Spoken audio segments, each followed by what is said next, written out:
President Trump covered a wide range of topics during his address to Congress. And his message elicited strong reactions from both supporters and critics. Here's the president touting his accomplishments while Democrats wave signs in protest. Take a look.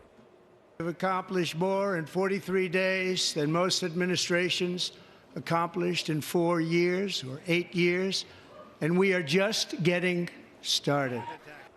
This speech comes the same day the Trump administration enacted 25% tariffs on Mexico and Canada and doubled his tariff on Chinese goods to 20%. Back with us this morning is Isaac Hale, professor in politics at Occidental College. Thank you for being with us. Thank you. You know, these joint addresses are usually for the president to ask Congress for help in getting laws passed or things enacted, but this seemed like more of a rally. Yeah, this took on much more of the tone of a campaign speech. Less asking Congress to enact his legislation, he laid out his plan for what he plans to do unilaterally. He's been governing largely by executive order up until this point, and I think we saw an expressed desire to continue that. Interestingly, a lot of his speech was spent defending the actions he's already taken, and unlike many State of the Union addresses, we didn't see a clear roadmap for the year ahead. He also spoke directly to farmers in defense of his tariffs. Here's a little bit of that. Tariffs are about making America rich again and making America great again. There'll be a little disturbance, but we're okay with that. He's basically saying, let's just ride this out. So how do you think this message is going to land, not just for farmers, but for consumers and producers in general? Well, as we've seen in the news today, it's unclear exactly to what extent these tariffs are going to proceed, particularly with regards to Canada and Mexico. But there's a strong consensus among economists that these tariffs are going to increase inflation and also probably raise prices, two things that Donald Trump has promised to actually combat as president. It's also interesting because I think these tariffs demonstrate the power of party leaders to realign their parties on issues. As recently as 10 years ago, 2015, Republicans actually were more positive on free trade than Democrats. Today, Democrats feel more positively towards free trade than Republicans by a 25-point margin. It's so interesting, isn't It's it? also interesting because taxpayers usually are the ones who bail out the farmers. Yes. Generally. Yeah. Yes, and I mean, the costs of these tariffs are going to be felt by taxpayers, by consumers in the grocery store. Whether this is going to be, how damaging this is going to be for farmers remains to be seen. In some of these key states like Iowa, farmers are quite reliant on export of their goods. Yeah, it goes both ways.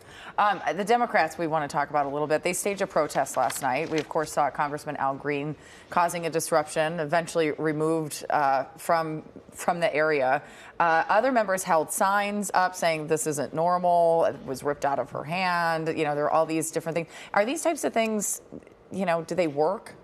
I don't think that the reaction of members of Congress within any of these addresses tends to have a persistent impact. I think it is interesting seeing the variety of responses from different Democrats. You saw some Democrats not attend the event. You saw some, such as Senator Bernie Sanders, leave early. You saw Al Green get ejected from the chamber for his vociferous protest, and you saw the official response from Senator Alyssa Slotkin as well, which took a much more moderate tone. I just think it's interesting because they're not united even in their message of how they're going to protest, much less their messaging and how they're going to move forward and resist some of these Trump policies. But also, you know, in the past, we saw Marjorie Taylor Greene and other people kind of get up and start yelling and doing these types of things as well. It seems like there's a lot of anger towards the Democrats, even though this has played out on both sides before. Yeah, I mean, I think that there's 20 or 30 years ago, it would have been very strange to see these kinds of outbursts at a presidential address like this. It was quite shocking to many observers when a Republican congressman shouted, "You lie," at Barack Obama during one of his State of the Union addresses. I forgot about that one. Yeah, but this is increasingly just the new normal in American politics. Many legislatures all around the world, if you've ever seen a video of parliamentary debate in the United Kingdom, they are always yelling and jeering. But this is previously not the norm in the U.S. Congress. Increasingly, it's become so. Okay, let's look at how Americans are feeling about Trump's speech last night. 76% approved, 23% disapproved, 63% said he spent a lot of time on issues they cared about, 28% said he spent a little time, and 9% said none at all. Are you surprised by that? And we do have to note that it was a mostly Republican audience watching.